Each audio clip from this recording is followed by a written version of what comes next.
Bonjour, mesdames, mesdemoiselles et messieurs, chers corps enseignants, chers directeurs. En l'absence du recteur Verdel qui partage cette séance avec nous, puisqu'il était très attentif et très heureux de la venue de notre invité, j'ai le plaisir de vous présenter Monsieur Didier Akoueté, qui est le président d'Afrique Search et qui est un expert important, tout à fait essentiel, des ressources humaines en Afrique, des enjeux africains en termes d'emploi, mais surtout de développement, et qui va par conséquent s'adresser à vous et bien évidemment échanger de façon très libre, comme à l'accoutumée, sur les préoccupations ou les réflexions que sont les vôtres. Merci de votre attention, Monsieur le Président. Nous sommes heureux de vous accueillir et de vous recevoir. Merci. Merci beaucoup, Monsieur Assier et toute l'équipe d'université. Bonjour à tous, auditeurs, étudiants, professeurs, personnel pédagogique d'encadrement. D'abord, c'est un plaisir d'être là. C'est vrai que ça faisait quelques mois que nous essayions de trouver une date pour faire ce partage d'expérience avec vous. Et nous avons enfin réussi à trouver cette journée grâce à M. Assier, au recteur, et Mme Mazer, que je remercie également pour l'accueil qui m'a été réservé. C'est un grand plaisir d'être là. C'est vrai que c'est mon premier séjour à Alexandrie. J'ai pas la chance que vous avez depuis 2 ans, même si certains m'ont dit « on aimerait vite repartir ». Ça fait déjà bientôt 2 ans, vivement qu'on reparte chez nous. Mais c'est une ville chargée d'histoire, donc c'est toujours un bonheur aussi de visiter les villes chargées d'histoire dont vous faites partie également, parce que même quand les grandes civilisations passent quelques mois sur une terre, ces civilisations marquent l'histoire de la Terre. Donc vous marquez l'histoire d'Alexandrie également. Alors, on m'a demandé d'intervenir sur le sujet de l'emploi en Afrique, qui est un vrai sujet du moment. J'ai préparé quelques slides que je passerai rapidement en revue. Bon, j'aime pas trop les slides parce que ça empêche la discussion, mais on peut meubler un peu la première partie de la discussion avec les slides, et puis après les questions, réponses de manière très ouverte. Alors peut-être me présenter brièvement. Donc je suis Didier Akoueté. Sur le CV, j'ai 50 ans. J'ai étudié une partie en France. Je suis togolais. Je suis né à Lomé. J'ai quitté Lomé, j'avais 13 ans. J'ai poursuivi mes études en France, des études économiques, de stratégie de marketing et la filière des écoles de commerce habituelles. Puis j'ai travaillé une dizaine d'années avant d'avoir la bonne mauvaise idée de me lancer dans l'entrepreneuriat qui intéresse peut-être certains. Nous avons créé Afrique Search qui a 23 ans d'existence. Alors c'est toujours intéressant parce qu'on me dit mais pourquoi avoir créé Afrique Search? Je dis en fait je n'étais pas du tout destiné à ça. J'ai pas fait d'études de ressources humaines en particulier. J'ai fait de la science économie, j'ai fait du management, j'ai fait aussi un peu de droit, mais c'est par notre militantisme associatif que nous avons eu l'idée avec des amis de créer le cabinet en 96. Parce qu'à l'époque dirigeais une association qui s'appelait Renaissance africaine, dont la mission était de rêver de faire une autre Afrique, celle dont vous rêvez et que nous allons certainement partager aujourd'hui. Et donc finalement, c'est par le militantisme associatif de nos années étudiantes à Paris, où paraît régulièrement nos réunions plusieurs centaines d'Africains, non-Africains, pour discuter des perspectives de l'Afrique et de la manière dont on pouvait refaire l'Afrique dont nous rêvions et dont nous rêvons toujours. Et le cabinet a été créé, je travaillais comme jeune cadre également en entreprise à l'époque, mais on s'est dit que ce qui était le moteur de développement de toutes les nations, c'est le capital humain, les ressources humaines. Et l'Afrique ne pouvait pas échapper à cette réalité. Et donc il était essentiel pour pouvoir répondre aux défis de développement de l'Afrique. Toutes ces réflexions que nous menions dans l'espace associatif, qu'il était important que certains commencent à rentrer en Afrique pour aller mettre en œuvre ces transformations. Et au lieu de dire allez-y, on a dit bon, on va créer un cabinet dont la vocation va être de faire la promotion des talents africains pour le continent africain. Alors c'est vrai, on était 95, 96, on était en plein afro-pessimisme. On disait que l'Afrique n'allait jamais se développer, l'Afrique était vouée aux hégémonies, et maintenant vous vous lancez dans la recherche de talents africains qui n'existent pas. Bravo. Donc c'est un pari fou, où en gros on nous a dit vous allez tenir peut-être quelques mois parce que l'économie africaine ne se porte pas bien, il n'y a pas de perspective, il n'y a pas d'Africains bien formés, et encore quand ils sont formés, ils ne voudront jamais rentrer en Afrique, et donc vous allez échouer. Et puis ça fait 23 ans qu'on s'amuse à faire la promotion des talents africains et à faire le développement d'Afrique Search, qui en 2 mots était à l'époque le premier cabinet de chasseurs de tête et de recrutement spécialisé sur l'Afrique, dirigé par des Africains, et avec le temps développer un réseau sur l'Afrique et à l'international pour identifier, cartographier les talents au service de l'Afrique. Donc on fait du recrutement, on a des salons de recrutement aussi dans plusieurs pays, et on fait aussi du conseil en ressources humaines. Donc ça c'est vraiment la petite présentation pour que vous sachiez quand même avec qui vous allez discuter aujourd'hui. Mais par-delà le cabinet et tout ce qu'on fait au quotidien, c'est vraiment la passion du développement de l'Afrique, la passion du changement. Et donc quand on accompagne des entreprises, les États, les organisations, c'est toujours dans le creux de la tête, comment ça peut aller plus vite? Comment on peut faire des transformations plus rapides en partant des leviers de transformation du continent? Et le capital humain est un de ces leviers, et nous continuons de miser sur ce capital humain. Alors, je vais essayer de faire une présentation en 3 temps, même si je ne vais pas forcément respecter une chronologie pour qu'on puisse après aller dans la discussion. C'est un peu les grandes tendances que vous observez aujourd'hui sur le continent. Et c'est vrai, il y a quelques grandes tendances de fond qui se dessinent. Et puis ensuite, la question du marché de l'emploi, parce qu'il y a une vraie contradiction entre cette dynamique et le marché de l'emploi, et puis finalement, les secteurs qui aujourd'hui tirent un peu cette croissance, qui vont la tirer, et comment on peut tirer parti et profit de ces secteurs qui reçoivent beaucoup d'investissements et qui sont structurants pour les économies africaines. Alors je vais prendre le petit prompteur. Merci. Alors, donc, il y aura quelques chiffres un peu alarmants, mais qui sont des chiffres que tout le monde partage dans la littérature concernant les économies africaines. C'est que globalement, on estime qu'il y a environ 12 à 15 millions d'Africains qui arrivent sur le marché de l'emploi chaque année. Et quand je me suis amusé à regarder les statistiques, en gros, il y a à peu près 150 millions d'Africains qui rentrent dans le système éducatif, et à l'arrivée, un taux de déperdition important, puisqu'à peine 10% arrivent jusqu'au système supérieur, et donc ça nous donne les 12 à 15 millions de diplômés qui rentrent sur le marché du travail chaque année, avec une économie ou des économies qui arrivent difficilement à créer plus de 3 millions d'emplois. Vous voyez qu'il y a déjà un déficit numérique quantitatif extrêmement important, et nous ne parlons pas de ceux qui ne sont pas arrivés jusqu'aux études supérieures. Donc vous voyez le taux de déperdition, sur 150 millions, on arrive à récupérer 10 millions à la sortie, et sur ces 10 millions, il y a à peine 3 millions de jobs qui sont proposés à ceux qui arrivent. Donc c'est déjà un déficit structurel extrêmement important. Et pourtant un continent qui, comme vous le savez, le narratif africain a beaucoup changé depuis ces 15 dernières années, et souvent on vous montrera toujours le magazine, je crois que c'était The Economist, avec quelqu'un qui avait une espèce de Kalachnikov ou de Stinger, là, il disait le continent perdu, puis 20 ans après, c'est le continent de demain. Et donc le narratif a beaucoup changé, probablement aussi avec l'arrivée des investisseurs chinois, indiens, qui crée une nouvelle dynamique, et du coup l'Afrique devient sexy.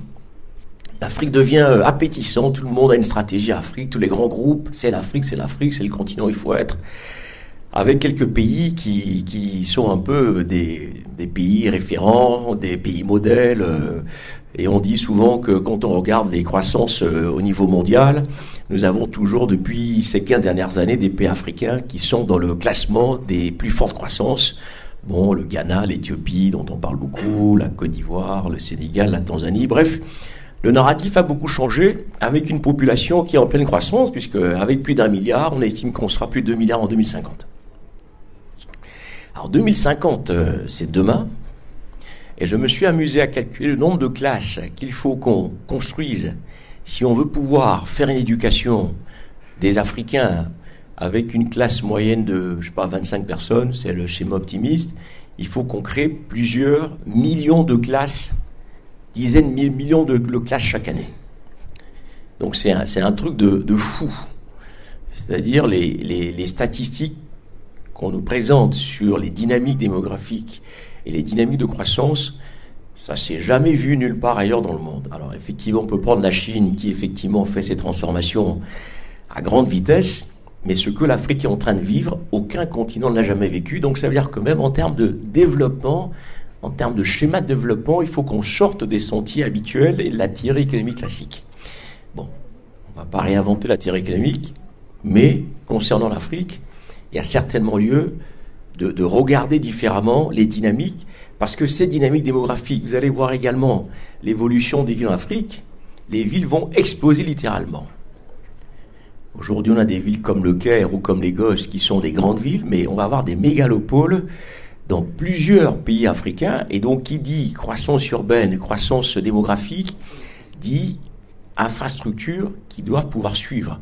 Et vous le voyez vous-même quand vous vous promenez en Afrique dans les villes, vous voyez le déficit d'infrastructures par rapport à l'explosion urbaine. Et les gouvernements n'arrivent pas à catch-up, comme on dit, par rapport à cette pression qui est extrêmement folle. Donc dans ce contexte qui est assez paradoxal, et c'est aussi un des grands paradoxes, continent de croissance, plus de 10% de croissance pendant 10 ans de suite, et pourtant on n'arrive pas à créer des jobs. C'est juste... en théorie économique, ça n'a pas de sens, parce que quand on fait de la croissance, on crée normalement des emplois. Et donc pareil, en Afrique, on fait beaucoup de croissance, mais on ne crée pas d'emplois. Et donc c'est une situation de paradoxe qu'on voit rarement. C'est pour ça que je dis qu'il faut réinventer la science économique pour l'Afrique, parce que nous sommes dans des schémas différents et nouveaux, avec des pressions sur l'emploi. Et d'ailleurs, les chiffres de l'emploi, que je conteste souvent d'ailleurs, mais bon, il faut bien trouver des statistiques. Alors parfois on nous dit, oh, le taux de chômage dans tel pays, c'est 10-12%. Ils sortent d'où ces chiffres? Évidemment, quand on discute avec le BIT, ils disent non, c'est vrai. C'est parce que nous, la manière de calculer le chômage, il faut que les gens soient inscrits dans un pôle où on recense les chômeurs, qui soient compilés statistiquement et qui recherchent depuis tant de mois. Et donc c'est pour ça qu'on arrive avec des taux de 12-15%. Effectivement, tout le monde sait que c'est de la blague, puisqu'on est plutôt sur du 60-80% de taux de chômage dans les pays. Alors, évidemment, on va dire oui, mais il y a ceux qui gagnent $1 par jour, ils survivent. Je dis oui, c'est de la survie. C'est pas un job, un revenu décent pour se soigner, se loger, envoyer ses enfants à l'école, etc. Donc les statistiques sont extrêmement trompeuses, et ça aussi, même en termes de croissance, je questionne aussi beaucoup souvent les taux de croissance qu'on nous affiche, parce qu'en réalité, vous voyez, quand on dit les Africains sont les champions de la croissance, avec 7, 8, 10 points, mais que paradoxalement la pauvreté ne recule pas, ça veut dire qu'on n'arrive pas à factoriser en réalité la croissance telle qu'on la calcule avec les indicateurs sociaux qui permettent de corriger en réalité le vrai niveau de croissance. Donc on se cache derrière les 10% en disant l'Afrique va bien, tout va bien, on est en train de croître, c'est les bonnes nouvelles, on avance, alors que structurellement, l'Afrique n'est pas en croissance, de mon point de vue. Parce que ce que la croissance est censée régler, elle ne la règle pas, c'est-à-dire l'emploi, la santé, l'éducation, les services sociaux, etc., etc. Donc, c'est pareil, c'est très paradoxal, un contexte de croissance forte avec un taux de chômage extrêmement élevé pour les jeunes notamment. C'est le continent le plus jeune de la planète qui va être encore plus jeune demain, avec une situation paradoxale où vous voyez que le taux de vulnérabilité est extrêmement élevé, avec des chiffres d'une population inactive qui est extrêmement importante, et on a séparé à ceux qui contribuent à l'économie, ceux qui ne contribuent pas.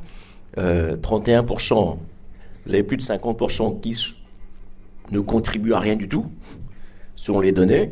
Et puis ici, 35% vulnérables et puis 15% qui ont un revenu qui leur permet de vivre.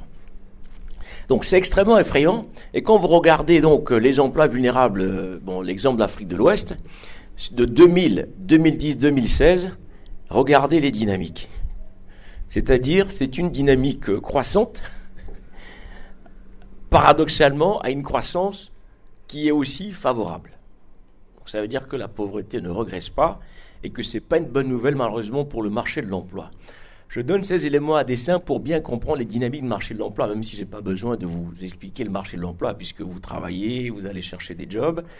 Mais c'est que quand on ne prend pas en compte les questions macro, puisque vous faites du développement, il me semble qu'on passe un peu à côté d'une réalité qui nous échappe tous si on reste dans les réalités habituelles. Alors, donc ça aussi c'est intéressant comme schéma partagé.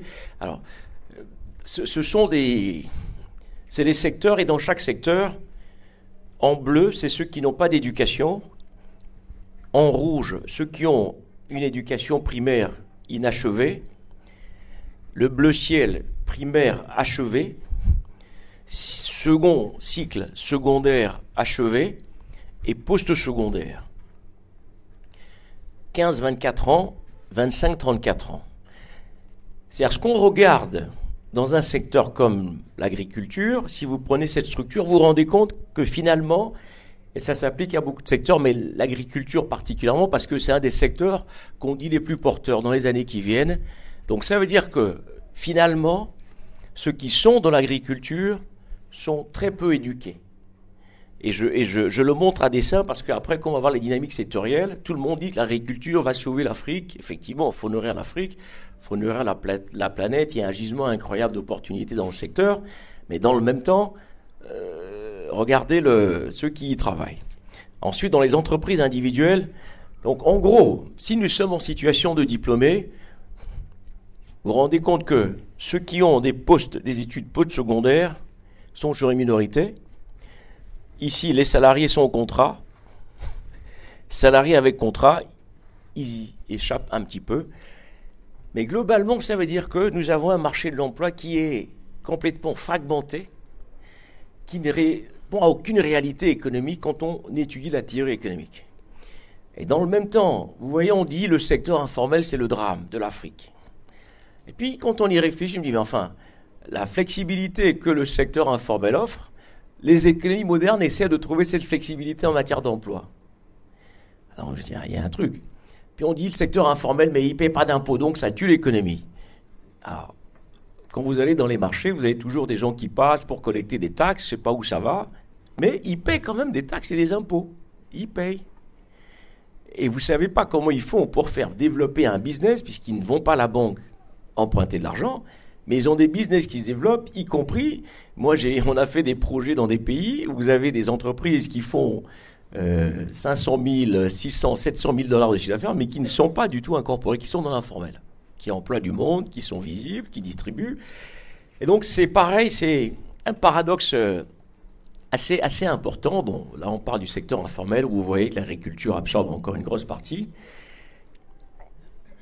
Et finalement, j'ai gardé ces deux chiffres qui ont circulé un peu partout pour montrer que finalement, c'est toujours également des économies très paradoxales. Avec l'exemple de l'Égypte, c'est des chiffres de l'OIT de l'économiste, où en 2011, on constatait qu'1,5 million de jeunes étaient sans emploi et les entreprises avaient 600 000 postes vacants à pourvoir.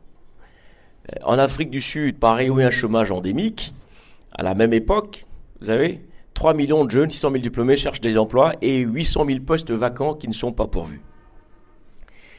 Alors, évidemment, ça pose la question de l'efficacité des systèmes éducatifs et aussi de la fameuse adéquation dont on parle tant, qui bien sûr sera également un concept obsolète, la question d'adéquation. Mais on pourra y revenir tout à l'heure. Donc, c'est-à-dire que nous sommes complètement dépassés par la manière dont nos économies fonctionnent et de la manière dont elles sont structurées, et ça nous pose des problèmes. Cependant, c'est aussi un peu ça l'idée de cette discussion, c'est que les dynamiques sectorielles montrent qu'il y a des gisements incroyables de création d'emplois possibles en Afrique avec des secteurs qui vont tirer la croissance selon les statistiques et les études qui sont produites par que ce soit la Banque mondiale, que ce soit la BAD, que ce soit les études de McKinsey, où l'agriculture, je vais vous le montrer à dessein, on dit on va pouvoir créer plus de 40 millions d'emplois dans les 10 prochaines années avec l'agriculture. Or, on l'a vu, l'agriculture tout à l'heure, qui est-ce qui y travaille? Des personnes qui ne sont pas formées, qui ne sont pas diplômées. Ça ne veut pas dire qu'il faut être diplômé pour travailler dans l'agriculture, dans l'agrobusiness. Mais ça veut dire qu'à un moment donné, si on veut avoir des gains de productivité, ça ne s'invente pas. Il faut avoir fait un peu de formation, quoi. Même pour aller parler à un banquier, lever des fonds, etc. Donc l'agriculture, c'est un secteur qui devrait tirer énormément la croissance africaine avec beaucoup d'emplois en perspective. L'industrialisation, quand on dit l'industrialisation, ça veut dire qu'effectivement, passer d'une économie, et vous voyez dans les structures justement du PIB de l'Afrique, les services constituent une majorité. Et l'industrie est extrêmement faible. Et d'ailleurs, quand vous regardez les comparaisons entre l'Afrique et l'Asie, vous regardez la structure, la composition du GDP, vous le voyez tout de suite, c'est qu'effectivement, nous avons un gros retard et on le voit au quotidien. Et on estime qu'avec tous les gros projets d'infra, de transformation, l'industrie devrait créer plusieurs millions d'emplois dans nos économies, avec bien entendu les TIC qui ne vous ont pas échappé, puisqu'on le voit, c'est extrêmement transversal aujourd'hui, les TIC qui s'invitent dans tous les secteurs, y compris l'agriculture. Et donc on dit, horizon 2025, 25 millions d'emplois pour les jeunes qui vont être créés grâce à ces secteurs. Alors, les perspectives, ça c'est une étude de McKinsey que vous avez dû voir passer. Les secteurs qui tirent, soi-disant, ou qui vont tirer la croissance et la création de richesses sont l'agriculture et l'agro-industrie de manière générale, le secteur manufacturé, construction, transport, retail, ça on le voit dans les grandes villes aujourd'hui, les minerais, vous voyez, déclinent un petit peu, puisqu'on rentre dans des économies de transformation progressivement, alors qu'avant, c'était à l'inverse, resources, c'est tout ce qui est mine, etc. Vous voyez que ça descend. Banking, insurance, les services, les telcos, etc. Alors, quand vous regardez cette dynamique, ça nous permet de dessiner les opportunités de création d'emplois par rapport au montant des investissements qu'il y aurait dans ces secteurs. Et nous parlons en milliards de dollars. Bon, c'est des études qui sont disponibles, que McKinsey publie régulièrement. Alors, est-ce qu'il faut considérer que c'est la vérité absolue? Mais en tout cas, c'est des grandes tendances qui montrent qu'effectivement, il y a des perspectives extrêmement intéressantes si on arrive à rentrer dans une phase d'industrialisation et de réelle transformation de l'économie. Et à chaque fois, ce sont des secteurs qui ont besoin de transformation. Sinon, les investissements n'auront pas lieu et on ne créera pas assez d'emplois.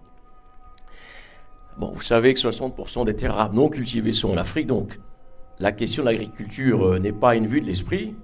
Et vous connaissez tous nos pays, le potentiel est énorme. On estime qu'il y aura plus de 9 000 milliards d'investissements d'ici 2050, donc c'est énorme. Les telcos, on en a parlé, les fintech. Alors ça, c'est extrêmement intéressant parce que le GDP du Kenya, les transferts par M-Pesa représentent plus de 50% du GDP du Kenya. C'est énorme. Une entreprise comme Orange Money en Côte d'Ivoire, c'est 20 milliards de transactions tous les jours. C'est énorme. Ça veut dire que, pareil, en matière de développement, vous voyez que on dit que le taux de bancarisation dans beaucoup de nos pays, c'est autour de 10, 12, 15%, parfois on monte à 20% dans certaines régions. Mais comment on arrive à être disruptif avec les technologies, où vous avez subitement 80% de la population qui a accès à une forme de bancarisation ou de dématérialisation de la monnaie grâce aux technos, alors que dans l'absolu, dans la science économique, c'est pas ce qu'on nous dit. C'est-à-dire, on fait des leapfrogs, on saute des étapes, et ça, c'est l'économie d'aujourd'hui qui doit dessiner ces nouveaux modèles de développement. Et donc tout ce qui est services financiers, fintech, c'est incroyable. En Afrique du Sud, lorsqu'on a organisé le dernier forum des PME en novembre, on avait invité des fintech qui, en l'espace d'un an, avaient réussi à prêter plus de 500 millions de dollars à des PME qu'elles n'ont jamais vues, à des TPE qu'elles n'ont jamais rencontrées. C'est digital, c'est-à-dire vous pluguez il regarde la façon dont vous gérez votre boutique, votre business, votre cycle d'activité. Et l'intelligence artificielle fait qu'à un moment donné, on décide de vous prêter et puis vous rembourser. Vous n'avez jamais rencontré la personne. Donc ça veut dire qu'effectivement, c'est un secteur qui va bouleverser énormément et qui bouleverse déjà nos économies et qui est aussi extrêmement prometteur. Les énergies renouvelables. Évidemment, on voit déjà les investissements massifs qui sont faits dans beaucoup de secteurs, dans beaucoup de pays. Pétrole, gaz, mining, c'est les industries traditionnelles, mais qui continuent quand même de drive la croissance africaine et la croissance mondiale. La santé. Alors la santé, et je sais que vous êtes dans l'économie de la santé, c'est un secteur extrêmement intéressant, parce que tout reste à faire. Et on a fait un séminaire il y a un mois avec un grand groupe qui prend un thème à chaque fois avec des spécialistes. Et le business de la santé est un business incroyable à venir en Afrique.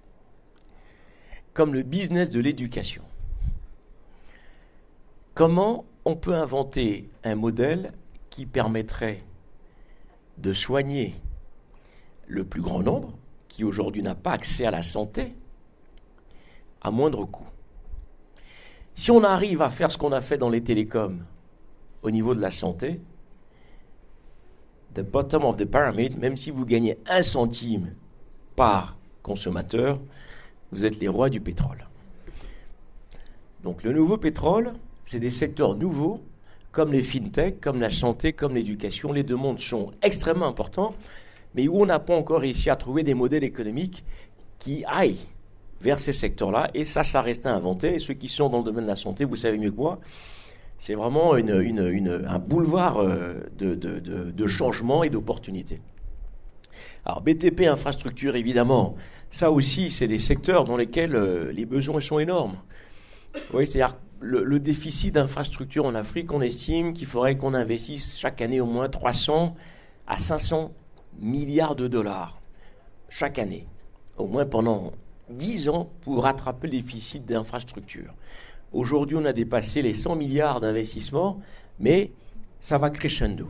Et malheureusement, c'est un secteur dans lequel on a beaucoup de mal, nous, souvent, à trouver des compétences, les métiers techniques.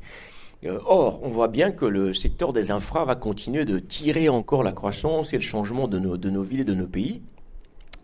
Et ça, c'est pas moi, mais ça, c'est moi. Et en réalité, vous voyez, quand on prend la cartographie de l'économie possible, la classe moyenne, la fameuse classe moyenne. Il paraît que cette classe moyenne va passer à entre 300 et 500 millions dans les 10 ans qui viennent. Alors après, c'est discutable. Est-ce que c'est une classe moyenne qui a un revenu de 20 $, 50 $, 120 $, etc. Mais c'est une réalité, on le voit, surtout dans les villes aujourd'hui. Financial services, énergie, chemicals, transport, électronique, bref, éducation, c'est autant de secteurs qui aujourd'hui, on le voit, sont en train réellement de tirer progressivement la croissance et les économies africaines. Et donc ça offre autant d'opportunités pour des diplômés comme vous, ces secteurs, à condition de savoir se vendre à ces secteurs et leur dire quelle est la valeur ajoutée que vous apportez. Et c'est autant de secteurs pour lesquels nous travaillons et qui nous demandent des compétences. Donc, alors ça, c'est un petit schéma que je voulais également vous montrer rapidement. En gros, par secteur, c'est la contribution des multinationales, des entreprises africaines et des entreprises publiques. Alors, c'est un dessin intéressant, hein, c'est McKinsey, c'est une source McKinsey. Vous voyez, dans le food and agri-processing, par exemple, on voit aujourd'hui que de plus en plus d'entreprises africaines se positionnent dans ce secteur. C'est extrêmement intéressant. Dans les resources, mines, etc., de plus en plus d'entreprises africaines rentrent dans ce secteur. Dans le healthcare. Donc, c'est une dynamique extrêmement intéressante qui m'amènera à parler à un moment donné la nécessité d'investir un peu plus dans les entreprises africaines et dans les PME africaines, parce qu'en réalité, ce sont ces PME qui, dans toutes les économies du monde, font les croissances et créent les emplois. Et en fait, c'est parce que ces PME ne contribuent pas assez à nos économies qu'on n'arrive pas à créer les 15 à 20 millions d'emplois qui nous manquent. Les PME et les TPE sont celles qui ne profitent pas de la croissance africaine. C'est pour ça que je disais qu'en termes d'analyse économique, sans être économiste forcément, lorsque vous avez une croissance qui est tirée par les gros projets d'infrastructure, qui ne créent pas d'emplois généralement, les gros projets d'infra, mais c'est les conséquences des infra qui créent des emplois quand le secteur privé local en profite. Donc les gros projets d'infra qui sont confiés à des multinationales étrangères qui viennent exécuter des travaux, bien sûr avec l'expertise étrangère, qui rapatrient une partie des ressources et des bénéfices qui ont été générés, sans constellation de PME qui tirent profit de ces gros projets, on a le résultat d'une faiblesse structurelle de création d'emplois, parce que le secteur privé local qui doit profiter de cela sort complètement du schéma habituel de construction économique des projets de l'économie. Là, et encore, ce sont des grosses entreprises, c'est-à-dire c'est des secteurs où c'est des gros acteurs. Et quand on dit les champions africains, dans les secteurs comme aujourd'hui la téléphonie mobile, tout le monde connaît MTN, c'est un grand champion africain. On prend le secteur bancaire, une banque comme Ecobank, c'est un champion africain. On va dans l'hôtellerie, des hôtels maintenant comme le groupe Azala, et c'est des champions africains. Donc on commence à avoir de plus en plus de champions, mais qui, c'est vrai, qui sont des grosses entreprises qui représentent une faible partie du secteur privé. Donc la constellation de PME échappe malheureusement toujours à cette dynamique et du coup empêche la création d'emplois. Or, le gisement d'emplois est dans ce secteur des PME. Évidemment, on peut être formé, vous avez des aptitudes, des compétences, mais ce que les entreprises nous demandent aujourd'hui, si vous voulez, le prérequis de la formation académique, on suppose que les gens l'ont. Quand on est financier, on a fait une école de finance, on sait qu'on a fait de l'économie. Mais comme l'économie est extrêmement changeante, comme vous le savez, cette question de pouvoir s'adapter à un environnement, des modèles économiques d'entreprise qui changent, des métiers qui vont disparaître, les entreprises demandent des gens qui ont beaucoup de potentiel pour s'adapter à ces changements, quel que soit le secteur. Donc la formation initiale, c'est super. La formation continue, c'est encore mieux. Les formations ponctuelles, rapides pour s'adapter à des changements, c'est encore mieux. C'est ce que j'appelle un peu le millefeuille. C'est une fois qu'on a la base, après, les tranches du gâteau, c'est les petites compétences qu'on va ajouter pour s'adapter à des secteurs qui sont en train de changer complètement, avec tout ce que vous savez déjà. Mais c'est ce que généralement les employeurs nous demandent, les entreprises qui nous contactent. Une fois qu'on a reçu la description de poste, on a dit très bien, il faut qu'ils sachent faire la comptabilité, il faut qu'ils sachent gérer une trésorerie, il faut qu'ils sachent conduire des travaux sur un chantier. Il dit, mais est-ce qu'il a ça ? Est-ce qu'il est flexible ? Est-ce qu'il peut s'adapter ? Est-ce qu'il sait prioriser les tâches ? Est-ce qu'il a de l'autonomie ? Est-ce qu'il est un peu entrepreneur quand il vient travailler chez nous ? Est-ce qu'il a la relation client ? Bref, les soft skills. Et je crois que vous le dites souvent avec vos enseignants, vos professeurs, c'est vraiment là où on vous attend demain, une fois que vous sortirez de ces cursus de formation assez classiques finalement. Et ça, c'est pas facile, on n'apprend pas forcément ça sur les bancs de l'école, mais il faut absolument les intégrer, ces soft skills, dans vos aptitudes, parce que c'est vraiment ce qui revient de plus en plus souvent, avec, vous voyez, ces éléments de curiosité, de compétence, capacité à collaborer, à être créatif, à résister, à être résilient. C'est vraiment les enjeux de l'économie moderne et de l'économie africaine. Alors c'est vrai que parfois on a tendance à dire que comme l'économie africaine, on dit notre contribution à l'économie mondiale, c'est 1 ou 2%, c'est à chaque fois on est dans le 1% ou 2%. Alors pareil, c'est des chiffres que je considère toujours un peu étranges parce que bon, produire autant de matières premières, qui fait tourner l'économie mondiale, finalement on n'a que 1% de l'économie mondiale. Bon, c'est ce que disent les chiffres. Mais en réalité, l'économie africaine est beaucoup plus imbriquée dans l'économie mondiale que les chiffres ne le donnent.